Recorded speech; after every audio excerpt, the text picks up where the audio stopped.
वो ही अमृत की अवस्था है, वही अमरता की अवस्था है।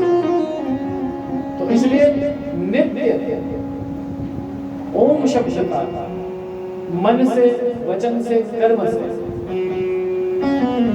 आप कर्म भी करते समय, रोटी बनाते समय, सब्जी बनाते समय ओमकार की ध्वनि अपने अंतर में रखें और साथ में नमः लगा दें और साथ में शिवाय लगा दें। ओम नमः शिवाय, ये पंचाक्षर मंत्र बन गया, परम पवित्र मंत्र बन गया। सभी मंत्रों में सर्वश्रेष्ठ मंत्र ओम नमः शिवाय बन गया। ओम नमः शिवाय मंत्र आपका निरंतर चलते रहना चाहिए। निरंतर जो ओम नमः शिवाय मंत्र का जाप करते हैं वे अंत में परम गति, परम मुक्ति को प्राप्त होते हैं। भगवान शिव के पूजन के महत्व, भगवान पर चढ़ाई जाने वाली वस्तुओं के महत्व, भगवान के उत्तम उत्तम चरित्र, भगवान के विवाह, भगवान के पुत्र आदि कथाओं को श्रवण करने के बाद अब आज हमारा कथा का अंतिम दिवस है। आज हमारी कथा यहाँ पर विश्राम भी करने वाली है। तो आए हमारे मन को भगवान श्री महादेव की ओर ले जाते हुए सभी प्रार्थना पूर्वक भगवान की स्तुति मेरे साथ करेंगे। बोलो शिव शंकर भगवान की जय। नमामि शमीशान निर्वाण रूपम, नमामि शमीशान निर्वाण रूपम, विपुं व्यापकं ब्रह्म वेद स्वरूपं, निजं निर्गुणं निर्विकल्पं निरीहम्।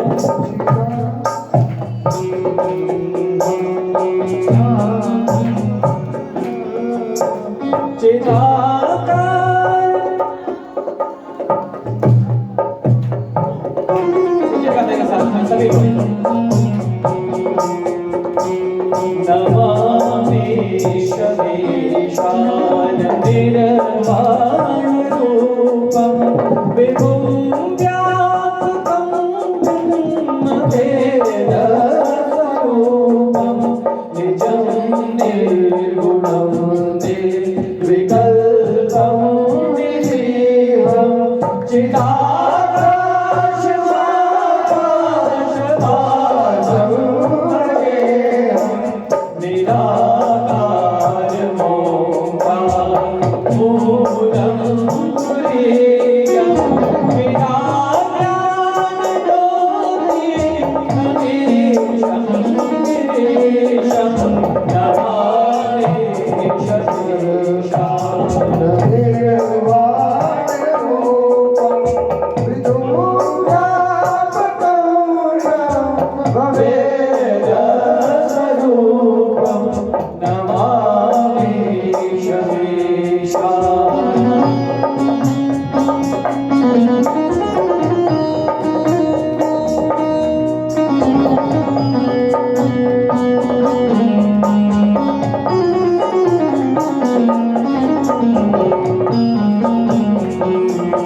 रुद्राष्टकमिदं प्रोक्तं विप्रेण हरतोषये ये पठन्ति नरा भक्त्या तेषां शम्भो प्रसीदति। ये रुद्राष्टकमिदं प्रोक्तं विप्रेण हरतोषये ये पठन्ति नरा भक्त्या तेषां शम्भो प्रसीदति। भगवान शिव इस स्तोत्र से बहुत प्रसन्न होते हैं। कहते हैं कि काकभूषुंडी जी को जब अपने ऊपर बड़ा अभिमान हो गया था, गुरु की जब अवहेलना करने लगे, गुरु का जब अपमान करने लगे, एक बार भगवान शिव का पूजन करते हुए गुरु के आगमन पर अपने स्थान पर जब नहीं खड़े हुए तो महाकाल अपने हाथ में त्रिशूल धारण करके उनका वध करने के लिए प्रस्तुत हुए। तब गुरु के द्वारा यह वंदना अपने शिष्य की प्राण रक्षा के लिए की गई। और ऐसा कहते हैं कि यह जो व्यक्ति प्रातः काल भगवान शिव के समीप बैठकर इस स्तोत्र का पाठ करता है, भगवान शिव की कृपा से उसके समस्त मनोरथ पूर्ण होते हैं, समस्त मनोरथों की प्राप्ति होती है। भगवान इस संपूर्ण शिव महापुराण के अंतर्गत सदैव भक्तों से एक ही बात करते हैं कि जो कोई भी मेरा व्रत पूजन भक्ति भाव से करता है, जो कोई भी मेरे नाम का स्मरण करता है, उसने अपना जीवन धन्य कर लिया। उसने अपने इस मनुष्य देह में आकर अपने इस मनुष्य देह को कृतार्थ कर लिया। शौनकादिक ऋषियों को सूत जी महाराज नैमिषारण्य में कथा सुनाते हुए कहते हैं कि इस नैमिषारण्य तीर्थ का निर्माण हम समस्त भक्तों के उद्धारार्थ ही किया गया है। ब्रह्मा जी ने सुदर्शन चक्र को छोड़कर इस नैमिषारण्य नामक परम पवित्र तीर्थ की स्थापना इसलिए की कि इस परम पवित्र तीर्थ में बैठकर जो भी भगवान के नामों का स्मरण करता है, जो भी यहाँ पर बैठकर भगवान नारायण की कथा का श्रवण करता है, जो कोई भी यहाँ पर भगवान शिव की कथा का स्मरण करता है नैमिषारण्य तीर्थ में, तो उसके जन्म जन्मांतर तक की 121 पीढ़ी तक के पूर्वज जो है वे विष्णु लोक को शिव लोक को प्राप्त होते हैं। 121 पीढ़ी तक के जो कोई भक्ति भाव के साथ नैमिषारण्य तीर्थ में भगवत कथाओं का श्रवण करता है, 121 पीढ़ी तक के अपने पूर्वजों का उद्धार कर लेता है। ऐसा पुण्य पवित्र क्षेत्र है। उसी पुण्य पवित्र क्षेत्र में नैमिषारण्य नामक तीर्थ में शौनकादिक 88,000 ऋषियों को संबोधित करते हुए श्री सूत जी महाराज कहते हैं कि हे महाप्राज्ञों, आप लोगों ने अपना जीवन धन्य कर लिया, धन्यतर हो गए आप लोग जो आप लोगों ने शिव पुराण रूपी इस महाग्रंथ का सेवन किया। क्योंकि इस ग्रंथ को ब्रह्मा आदि ने बड़े श्रद्धा के साथ, बड़े आदर के साथ गाया है, और आप लोगों ने इस परम पुराण शिव महापुराण का श्रवण करके अपना जीवन भी धन्य कर लिया, अपने कुल को पवित्र कर लिया, आपके आने वाली पीढ़ियों को पवित्र कर लिया। शौनकादिक ऋषि अपने स्थान पर ही साक्षात अपने सन्मुख देखकर सूत जी महाराज को दंडवत प्रणाम करते हुए कहते हैं कि हे महामुनि, इतने बड़े पुराण को इतने सरल और इतने सुगम शब्दों में आपके अतिरिक्त और भगवान वेद व्यास के अतिरिक्त कोई नहीं समझा सकता था। आपने हमारा उद्धार करने के निमित्त इस शिव पुराण रूपी इस पवित्र अमृत को हम सभी लोगों में बांटा है, उसके लिए हम आपका बहुत बहुत धन्यवाद देते हैं। सूत जी नैमिषारण्य तीर्थ की प्रदक्षिणा करके हरि नाम का कीर्तन करते हुए, और जहां प्रयाग क्षेत्र में यह कथा चल रही थी, उस महापुण्य पवित्र गंगा यमुना के संगम पर स्नान करके वे अपने आश्रम की ओर लौट गए। इन लोगों ने 1000 वर्ष तक जो यज्ञ करना था उसे सप्ताह श्रवण के द्वारा 7 दिनों में पूर्ण कर लिया। जो 1000 वर्ष तक का यज्ञ था वो केवल 7 दिन में पूर्ण हो गया। 7 दिवसीय इस कथा के श्रवण करने से वे सभी लोग कृतार्थ हो गए, सभी लोग धन्य हो गए। ब्रह्मा जी के मुख से इस कथा को सुनकर नारद परम प्रसन्न हुए। उनके मन में जो भगवान नारायण को श्राप देने के कारण जो आत्मग्लानि उत्पन्न हुई थी वो नष्ट हो गई। सरकारी ऋषियों ने जब इस कथा को श्री वेद व्यास जी महाराज को सुनाई तो वेद व्यास जी महाराज ने इसे 24,000 श्लोकों के रूप में परिणित करके हम लोगों तक इसे बड़े सरलता से प्रस्तुत किया। अंत में वेद व्यास जी महाराज कहते हैं, एतत् शिवपुराणं हि समाप्तं हितमादरात् पठितव्यं प्रयत्नेन श्रोतव्यं च तथैव हि। कितना सुंदर ये भगवान श्री वेद व्यास जी का प्रसाद है, उनका आशीर्वाद है। क्या कहते हैं वेद व्यास जी महाराज, इस शिव पुराण रूपी महान ग्रंथ को मैं अब यहाँ पर समाप्त करता हूँ। इस हितकर पुराण को बड़े आदर और प्रयत्न के साथ पढ़ना और सुनना चाहिए। नास्तिकाय न वक्तव्यं श्रद्धाय शताय च, श्रद्धाय शठाय च अभक्ताय महेशस्य तथा धर्मध्वजाय च। नास्तिक व्यक्ति को, जिनका भगवान में श्रद्धा नहीं, भगवान पर विश्वास नहीं, श्रद्धाहीन व्यक्ति, शठ मनुष्य यानी मूर्ख मनुष्य, और जिनके अंदर भगवान शिव के प्रति प्रेम नहीं है, महेश्वर के प्रति जिनके अंदर प्रेम नहीं है, उन्हें इस शिव पुराण को नहीं सुनाना चाहिए। जो श्रद्धा रखते हैं भगवान शिव में, उन्हीं को शिव पुराण सुनाना चाहिए। एतत् श्रुत्वा एकवारं भवेत् पापं हि भस्मसात्, तस्यात् पुनः पुनश्चैव श्रोतव्यं हि मुमुक्षुभिः। केवल एक बार सुनने मात्र से, इस शिव पुराण को एक बार सुनने मात्र से उसके संपूर्ण पाप भस्मसात हो जाते हैं, संपूर्ण पाप समाप्त हो जाते हैं, वो निर्मल हो जाता है। और दूसरी बात, अगर कोई मनुष्य शिव पुराण का श्रवण करता है 2 बार, एक बार कर लिया, दूसरी बार वो मुमुक्षुओं से भी श्रेष्ठ गति को प्राप्त करता है। जो मुमुक्षु है उनसे भी ऊपर की गति को वो प्राप्त करता है। पुनः श्रुते च सद्भक्ति मुक्तिः सा च श्रुते पुनः, तस्मात् पुनः पुनश्चैव श्रोतव्यं हि मुमुक्षुभिः।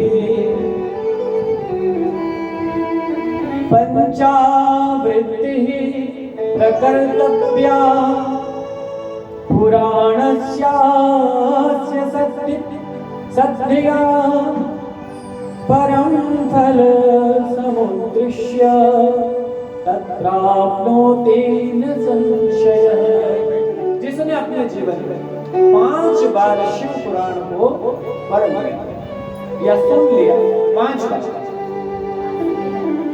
वह मुक्ति रूपी नौका में बैठकर भगवान शिव के लोक को प्राप्त करता है।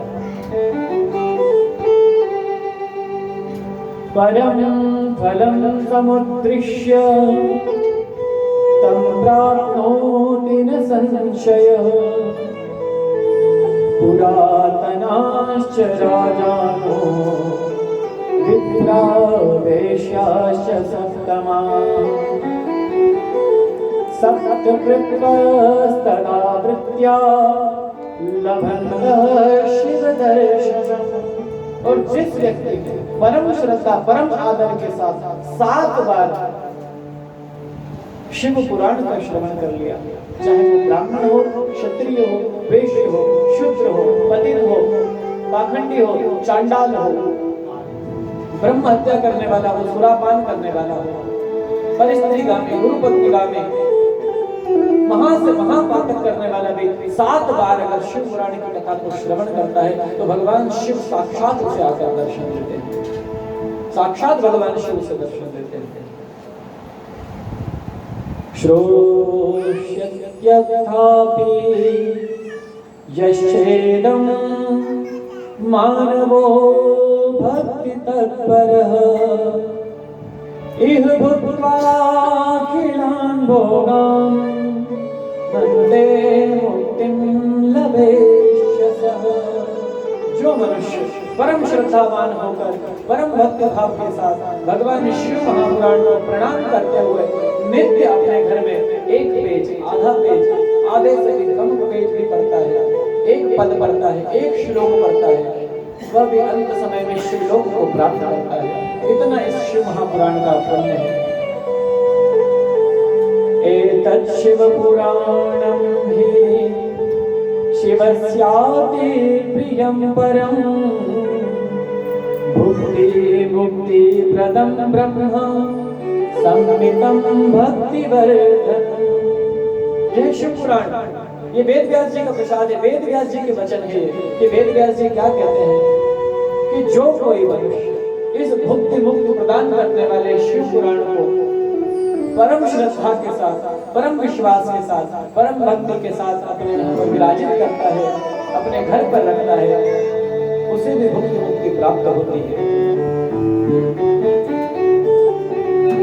एतत् शिव पुराणस्य वक्तुः श्रोतुः च सर्वदा सगणः सुतसः साम्य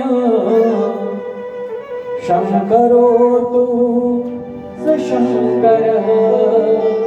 कितना अच्छा अंतिम पद भगवान वेद व्यास जी द्वारा वर्णित अंतिम श्लोक वेद व्यास जी का शिव पुराण के निमित्त आप लोगों को प्रसाद के रूप में प्राप्त हो रहा है।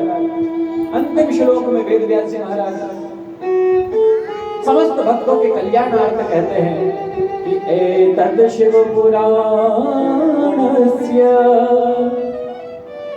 वक्तुः श्रोतुश्च सर्वदा। इस शिव पुराण को सदैव वाचन करना चाहिए, सदैव इसका श्रवण करना चाहिए। सगणः ससुतः सांब शंकरोतु सशंकरः।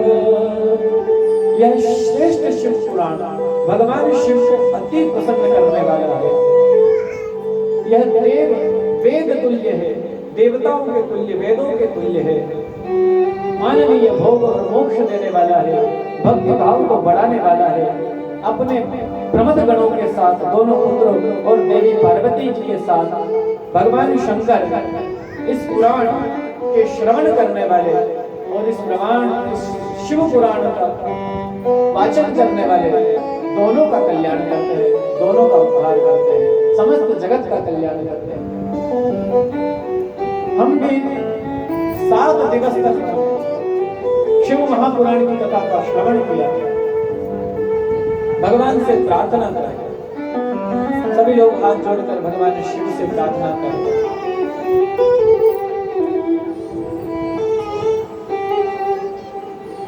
मंत्रहीनं क्रियाहीनं भक्तिहीनं महेश्वर यत्पूजितं यत्सेवितं शिव तत्पूर्णं पूर्णमेव च। हे भगवान, हम में इतनी श्रद्धा नहीं कि हम आपके मंत्रों का जाप कर सके। हे शिव, हम में इतनी श्रद्धा नहीं कि हम आपका अर्चन कर सके। हे शिव, हम में इतनी श्रद्धा नहीं, हम में इतना सामर्थ्य नहीं कि हम आपके गुणगान कर सके। किंतु हमने श्रद्धा पूर्वक आपके इस शिव पुराण का न हम मंत्र को जानते हैं, न हम क्रिया को जानते हैं, न हम भक्ति को जानते हैं। केवल भाव के साथ में, केवल आपके प्रति हमारे विश्वास के साथ में हमने 7 दिन इस शिव पुराण का श्रवण किया। हे भगवान, आप हमें अपने शरण में सदैव स्थान दीजिएगा। सदैव हम आपके चरण के अनुरागी बने रहे, सदैव हमारी श्रद्धा आप में बनी रहे, सदैव हमारा विश्वास आप में बना रहे। वस्तुतः हमारे जीवन में हमारे द्वारा कायिक, वाचिक, मानसिक कई प्रकार के पाप हुए हैं, लेकिन हे भगवान, पापो हम पाप कर्मा पापात्मा पाप संभव त्राहि मां पार्वती नाथ सर्व पापो हरो भव। हम पापी हैं, नित्य पाप करते हैं, नित्य हमारे द्वारा पाप होते हैं, लेकिन हे वृषभध्वज, आपके स्मरण करने मात्र से, आपका नाम लेने मात्र से समस्त प्रकार के पापों से मनुष्य मुक्त हो जाता है, भव बंधन से मनुष्य छूट जाता है। जिस प्रकार की गति मुमुक्षुओं को प्राप्त होती है, जिस प्रकार की गति साधुओं को प्राप्त होती है, जिस प्रकार की गति सन्यासियों को प्राप्त होती है, जिस प्रकार की गति श्रद्धावान को प्राप्त होती है, हे भगवान, उसी प्रकार की गति आप हमें प्रदान करिए। इस विश्व का कल्याण करिए, जगत का कल्याण करिए, भक्तों का कल्याण करिए, हमारे राष्ट्र का कल्याण करिए। हम सभी धार्मिक बने रहे, श्रद्धावान बने रहे, संपूर्ण हमारा भारत देश सुरक्षित रहे, संपूर्ण विश्व सुरक्षित रहे। विश्व कामना के साथ में भगवान से प्रार्थना करते हुए, सर्वे भवन्तु सुखिनः सर्वे सन्तु निरामयाः सर्वे भद्राणि पश्यन्तु मा कश्चित् दुःखभाग् भवेत्। सभी स्वस्थ रहे, सभी निरोगी रहे, सभी के जीवन में भगवान आपकी कल्याणमय, प्रकाशमय, ज्योतिर्मय आशीर्वाद की वर्षा होती रहे। जब जब आपके चरणों की सेवा करने का हमें सौभाग्य मिले, तब तब हम आपके चरणों की सेवा करें।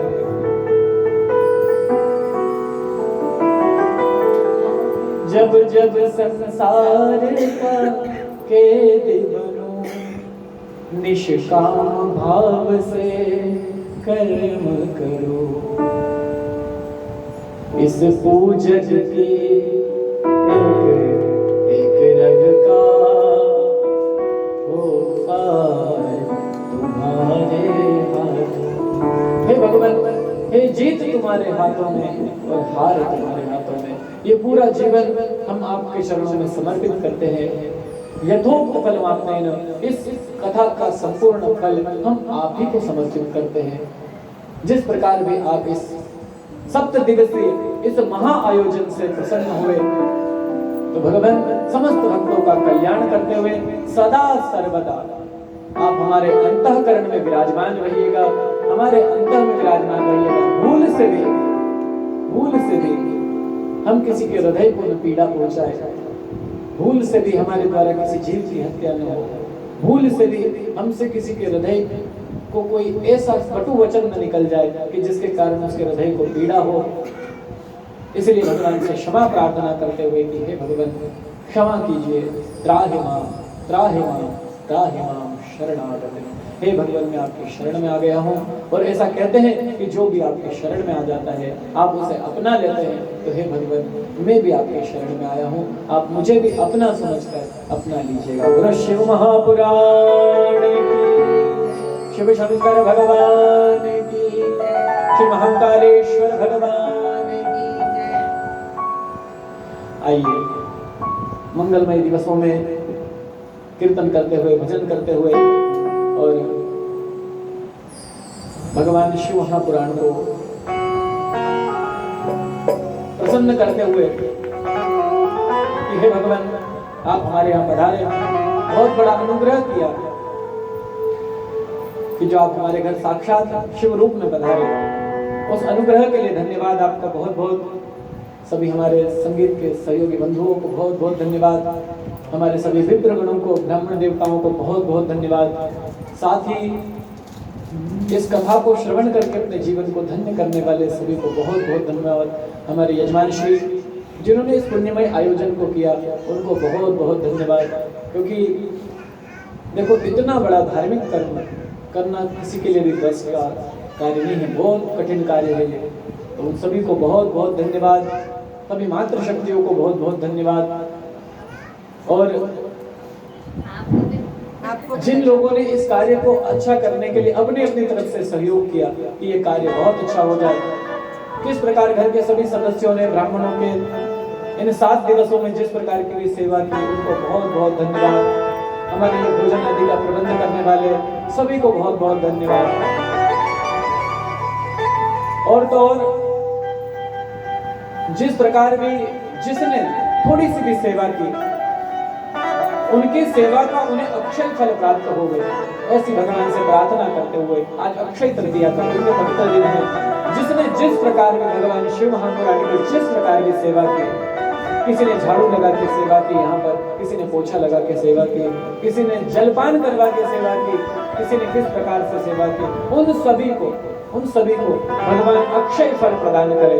ये व्यासपीठ से मैं भगवान शिव महापुराण से प्रार्थना करता हूँ, भगवान शिव से प्रार्थना करता हूँ कि उन्हें अक्षय फल की प्राप्ति हो गई। जिन्होंने भी यहाँ पर बैठकर भगवान शिव के मंत्रों का जाप किया और जिनके लिए ये मंत्र जाप किए जा रहे हैं उनको भगवान सदैव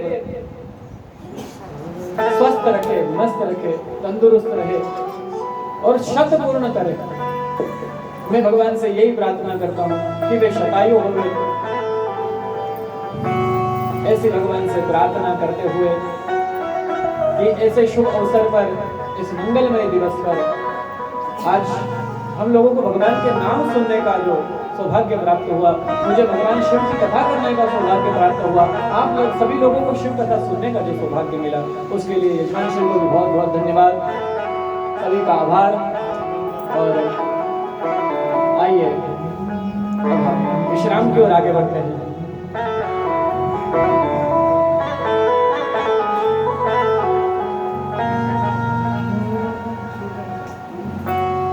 सारे जहां के मालिक तेरा ही आसरा है, राजी है हम उसी में, हो राजी है हम उसी में, जिसमें तेरी रजा है। सारे जहां के मालिक तेरा ही आसरा है, सारे जहां के मालिक तेरा ही आसरा है, सारे जहां के मालिक तेरा ही आसरा है, राजी है हम